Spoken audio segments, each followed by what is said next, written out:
एक दिन बालकृष्ण अपनी मित्र मंडली के साथ यमुना तट पर खेल रहे थे। तभी राधा वहां आईं और मुस्कुराते हुए बोली, कान्हा, एक प्रश्न है, क्या तुम मेरे बिना अधूरे हो? कृष्ण हंसते हुए बोले, राधे, यह तो तुम ही बताओ कि मैं अधूरा हूं या पूरा। राधा ने धीरे से कहा, मैं नहीं जानती, परंतु लोग कहते हैं कि राधा बिना कृष्ण नहीं और कृष्ण बिना राधा नहीं। कृष्ण ने कुछ नहीं कहा, बस मुस्कुराते रहे। एक दिन जब कृष्ण मथुरा चले गए और राधा वृंदावन में रह गईं, तब भी वे एक दूसरे को कभी भूल नहीं पाए। राधा जब भी बांसुरी की मधुर ध्वनि सुनती, उनका हृदय पुलकित हो उठता। दूसरी ओर कृष्ण जब भी यमुना के तट, वृंदावन के कुंज और वहां की गलियों को याद करते तो उनकी आंखें नम हो जाती। नारद मुनि ने एक बार श्री कृष्ण से पूछा, प्रभु, जब आप भगवान हैं तो आपको राधा जी की इतनी याद क्यों आती है? कृष्ण मुस्कुराए और बोले, राधा मेरी आत्मा है और आत्मा के बिना शरीर का कोई अस्तित्व नहीं होता। एक बार एक भक्त श्री कृष्ण का ध्यान कर रहा था। उसने सोचा, मुझे सिर्फ कृष्ण की आराधना करनी चाहिए, राधा का क्या महत्व? उसी रात भक्त को स्वप्न में श्री कृष्ण ने दर्शन दिए और कहा, वत्स, जो केवल मुझे पूछता है वह अधूरे प्रेम का अनुसरण करता है। जब तक तुम राधा को नहीं अपनाते तब तक तुम मेरे सच्चे स्वरूप को नहीं समझ सकते। भक्त जाग उठा और उसे एहसास हुआ कि कृष्ण और राधा अलग नहीं हैं, वे प्रेम और भक्ति के दो पहलू हैं। कृष्ण ईश्वर का प्रतीक हैं और राधा भक्ति का। ईश्वर और भक्ति एक दूसरे के बिना अधूरे हैं। जैसे जल बिना मछली नहीं और मछली बिना जल नहीं, वैसे ही राधा बिना कृष्ण नहीं और कृष्ण बिना राधा नहीं। इसलिए जब भी हम कृष्ण का नाम लेते हैं, राधा का नाम पहले आता है, राधे कृष्ण। भारतीय दर्शन और भक्ति परंपरा में श्री कृष्ण और राधा को केवल प्रेमी प्रेमिका के रूप में नहीं देखा जाता, बल्कि वे एक दूसरे के पूरक, अर्धनारीश्वर स्वरूप और दिव्य प्रेम के शाश्वत प्रतीक हैं। विभिन्न ग्रंथों और संतों के विचारों के आधार पर यह सिद्ध होता है कि राधा और कृष्ण अलग नहीं हैं, बल्कि एक ही सत्य के दो रूप हैं। ब्रह्मसूत्र 2 जनवरी 1933 में कहा गया है कि ब्रह्मा और इसकी शक्ति एक ही है। श्री कृष्ण सच्चिदानंद ब्रह्मा है और राधा उनकी अंतरंग शक्ति पराशक्ति है। श्वेताश्वतर उपनिषद 6.23 के अनुसार शक्ति शक्तिमतोर्भेदः न विद्यते, अर्थात शक्ति और शक्तिमान ईश्वर में कोई भेद नहीं है। राधा श्री कृष्ण की पराशक्ति हैं, जो उनके प्रेम, आनंद और भक्ति की पूर्ण अभिव्यक्ति है। बिना राधा के श्री कृष्ण केवल एक सैद्धांतिक ब्रह्मा रह जाते हैं, परम आनंद स्वरूप नहीं। महाभारत के अनुशासन पर्व 13 नवंबर 1940 में कहा गया है, राधा माधवो देवो माधवेनैव राधिका, अर्थात राधा और माधव कृष्ण एक दूसरे के बिना अधूरे हैं। भगवद गीता 10.12 में अर्जुन श्री कृष्ण को परब्रह्म और अधिभूत, अधियज्ञ और अधिदैव बताते हैं, लेकिन श्री कृष्ण स्वयं कहते हैं कि मैं भक्तों के प्रेम से वशीभूत हूं, यह प्रेम ही राधा का स्वरूप है। श्रीमद्भागवत 10.30.28-40 में गोपियों के विरह और कृष्ण के साथ रासलीला का वर्णन है। जब कृष्ण सबको छोड़कर अकेले राधा के साथ चले जाते हैं, तो यह संकेत करता है कि राधा प्रेम और भक्ति का चरम स्वरूप है। हरिवंश पुराण 2.19.30-35 में कहा गया है कि राधा कृष्ण की आत्मा के समान है और वे उनसे अलग नहीं हो सकती। चैतन्य महाप्रभु, जिन्हें श्री कृष्ण का अवतार माना जाता है, ने स्वयं को राधा भाव में कृष्ण बताया। उन्होंने यह स्पष्ट किया कि राधा और कृष्ण की लीला भक्ति का सर्वोच्च आदर्श है। कृष्ण प्रेमरूपिणी राधा के बिना अधूरे हैं। राधा कृष्ण का मिलन जीव और परमात्मा के मिलन का प्रतीक है। राधा भावयुक्त कृष्ण ही चैतन्य महाप्रभु हैं। श्याम बिना राधा नहीं, राधा बिना श्याम। दूध बिना घृत जानिए, ज्यों दीप बिना घाम। सूरदास ने कहा कि जैसे दूध से घी अलग नहीं किया जा सकता, वैसे ही कृष्ण से राधा अलग नहीं हो सकती। तुलसीदास ने भी राम सीता और राधा कृष्ण को एक दूसरे का अभिन्न रूप बताया। मेरे तो गिरधर गोपाल, दूसरों न कोई। मीरा का भक्ति रूप राधा के समान ही कृष्ण के प्रति पूर्ण समर्पण को दर्शाता है। शंकराचार्य के अद्वैत मत के अनुसार ब्रह्मा एक है, लेकिन उसकी शक्ति माया और पराशक्ति के रूप में प्रकट होती है। राधा उस पराशक्ति का सर्वोच्च रूप है। भक्ति परंपरा कहती है कि ईश्वर केवल ज्ञान नहीं, बल्कि प्रेम भी है। यही कारण है कि श्री कृष्ण को केवल योगेश्वर नहीं, बल्कि रासेश्वर भी कहा जाता है। जब हम राधे कृष्ण का जाप करते हैं, तो हम अपने भीतर की आत्मा को परमात्मा से जोड़ने का प्रयास कर रहे होते हैं। यही भक्ति, प्रेम और मोक्ष का परम सत्य है। राधा और कृष्ण का संबंध यह दर्शाता है कि ब्रह्मा, परमात्मा, प्रेम के बिना अधूरा है और प्रेम भी बिना अपने प्रियतम के अधूरा है।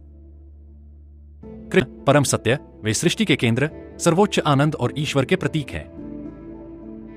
राधा पराशक्ति, वे भक्ति, प्रेम और आत्मा की सर्वोच्च स्थिति का प्रतीक हैं। जिस प्रकार सूर्य और उसकी किरणें अलग नहीं हो सकते, उसी प्रकार कृष्ण और राधा भी एक दूसरे के बिना अधूरे हैं। संस्कृत में राधा शब्द धरा, पृथ्वी का उल्टा रूप है।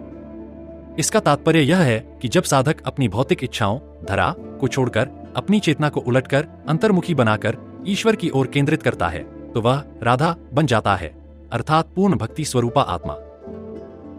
रा का अर्थ है त्याग, वैराग्य। धा का अर्थ है धारण करना, परम प्रेम। राधा वह है जो सभी सांसारिक मोह को त्याग कर केवल श्री कृष्ण में समर्पित होती है। इसी कारण उन्हें भक्ति की चरम अवस्था कहा गया है। तंत्र और योग के दृष्टिकोण से कृष्ण शिव के प्रतीक हैं, पूर्ण पुरुष, आत्मा का सर्वोच्च स्तर। राधा शक्ति की प्रतीक हैं, दिव्य ऊर्जा जो शिव को गति देती है। जिस प्रकार शिव बिना शक्ति के केवल शव होते हैं, उसी प्रकार कृष्ण बिना राधा के केवल सैद्धांतिक ब्रह्मा है, प्रकट ब्रह्मा नहीं। जब शक्ति राधा, ब्रह्मा, कृष्ण के साथ मिलती है, तभी सृष्टि, प्रेम और आनंद की लहर उत्पन्न होती है। राधा और कृष्ण का प्रेम जीव, आत्मा और परमात्मा, ब्रह्मा के मिलन का प्रतीक है। राधा जीवात्मा का प्रतीक है, जो अपने मूल स्रोत कृष्ण से अलग होने के कारण पीड़ा में है। कृष्ण परमात्मा का प्रतीक है, जो हर आत्मा की अंतिम मंजिल है। जब तक आत्मा सांसारिक बंधनों में उलझी रहती है, तब तक वह दुखी रहती है। जब वह प्रेम और भक्ति के मार्ग से अपने परमात्मा से जुड़ती है, तभी उसे पूर्णता प्राप्त होती है। श्रीमद्भागवत में वर्णित रासलीला केवल एक नृत्य नहीं, बल्कि ब्रह्मांडीय चक्र का प्रतीक है। कृष्ण केंद्र में है और गोपियां उनके चारों ओर नृत्य कर रही हैं। यह दर्शाता है कि परमात्मा ही ब्रह्मांड का केंद्र है और सारी सृष्टि उसी के चारों ओर घूम रही है। राधा एकमात्र ऐसी गोपी हैं जिन्हें कृष्ण छोड़कर नहीं जाते, क्योंकि वे प्रेम का पूर्ण रूप हैं। यह दर्शाता है कि केवल पूर्ण भक्ति ही परमात्मा तक पहुंचने का माध्यम है। राधा कृष्ण का संबंध द्वैत, भगवान और भक्त का भेद, और अद्वैत, सभी एक ही सत्ता हैं, के अद्भुत समन्वय को दर्शाता है। द्वैत दर्शन के अनुसार राधा और कृष्ण दो अलग अलग व्यक्तित्व हैं और भक्त को श्री कृष्ण की भक्ति करनी चाहिए। अद्वैत दर्शन के अनुसार राधा और कृष्ण वास्तव में एक ही हैं, शक्ति और शक्तिमान में भेद नहीं है। यह सिद्धांत यह सिखाता है कि जब तक भक्त स्वयं को ईश्वर से अलग मानता है, तब तक प्रेम यात्रा अधूरी रहती है, और जब वह प्रेम में इतनी गहराई तक जाता है कि स्वयं को और भगवान को एक ही अनुभव करता है, तब वह पूर्णता को प्राप्त कर लेता है। राधा और कृष्ण का प्रेम हमें सिखाता है, ईश्वर से प्रेम ही सच्चा प्रेम है। सांसारिक प्रेम में वासना हो सकती है, लेकिन भक्ति में केवल त्याग और समर्पण होता है। जीवन में भक्ति का महत्व केवल ज्ञान से मुक्ति नहीं मिलती। जब तक प्रेम और भक्ति नहीं होगी, तब तक आत्मा अधूरी रहेगी। स्वयं की पहचान हम सभी राधा हैं और हमारी मंजिल कृष्ण है। जब हम अपने जीवन में ईश्वर को प्रेम और भक्ति से स्वीकारते हैं, तभी हम सच्चे आनंद को प्राप्त करते हैं। राधा कृष्ण का सिद्धांत केवल भक्ति का नहीं, बल्कि आधुनिक जीवन में संतुलन और पूर्णता का मार्गदर्शन करने वाला सार्वभौमिक सत्य है। क्वांटम भौतिकी में एंटेंगलमेंट का सिद्धांत कहता है कि यदि दो कण एक बार आपस में जुड़े होते हैं, तो वे सदा के लिए जुड़े रहते हैं, भले ही वे ब्रह्मांड के किसी भी कोने में क्यों न हो। राधा और कृष्ण का संबंध भी ऐसा ही है। वे भले ही शारीरिक रूप से अलग हों, जैसे मथुरा जाने के बाद, लेकिन वे चेतन रूप से एक दूसरे से जुड़े रहते हैं। आधुनिक विज्ञान यह मानता है कि जब दो कणों के बीच गहरी ऊर्जा संबंध, डीप एनर्जी कनेक्शन बन जाता है, तो वे अलग होकर भी जुड़ाव महसूस करते हैं, ठीक वैसे ही जैसे राधा और कृष्ण। आइंस्टाइन का प्रसिद्ध समीकरण EMC2 कहता है कि ऊर्जा और पदार्थ एक ही चीज के दो रूप हैं। राधा ऊर्जा, पराशक्ति हैं और कृष्ण पदार्थ, परम सत्य हैं। बिना ऊर्जा के पदार्थ निष्क्रिय हो जाता है और बिना पदार्थ के ऊर्जा का कोई ठोस अस्तित्व नहीं रहता। इस दृष्टि से कृष्ण बिना राधा अधूरे हैं और राधा बिना कृष्ण भी अधूरी है।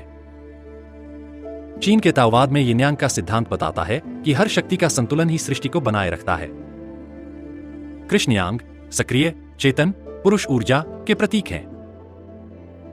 राधा यिन, शांत, प्रेमयी, स्त्री ऊर्जा के प्रतीक हैं। इनमें का संतुलन ही सृष्टि को गतिशील बनाता है। आधुनिक मनोविज्ञान में डॉक्टर जॉन बाउल्बे और डॉक्टर मैरी एंसवर्थ ने अटैचमेंट थ्योरी विकसित की, जो बताती है कि दो आत्माओं के बीच भावनात्मक लगाव केवल शारीरिक निकटता से नहीं, बल्कि गहरी समझ, प्रेम और समर्पण से बनता है। राधा और कृष्ण का प्रेम संपर्क से अधिक जुड़ाव, अटैचमेंट बियॉन्ड फिजिकल प्रेजेंस, का उदाहरण है। उनका प्रेम अहंकार रहित, ईगो फ्री, शुद्ध, प्योर और निस्वार्थ, सेल्फलेस है। आधुनिक समाज में लैंगिक समानता, जेंडर इक्वालिटी की बात की जाती है। राधा सिर्फ कृष्ण की प्रेमिका नहीं, बल्कि उनकी आध्यात्मिक शक्ति भी है। यह सिद्धांत यह दर्शाता है कि किसी भी सफल समाज में पुरुष और स्त्री का संतुलन आवश्यक है। पुरुष केवल शक्ति, बल नहीं हो सकता, उसे करुणा, कंपैशन भी चाहिए। यह राधा का गुण है। राधा और कृष्ण का प्रेम दिखाता है कि सच्चा प्रेम भौतिक आकर्षण से परे होता है। प्रेम में अधिकार नहीं, बल्कि समर्पण होता है। सच्चा प्रेम व्यक्ति को स्वतंत्रता देता है, बंधन नहीं। आज के समय में यह संदेश अत्यंत प्रासंगिक है, जहां रिश्तों में स्वार्थ और अधिकार अधिक और समर्पण कम होता जा रहा है।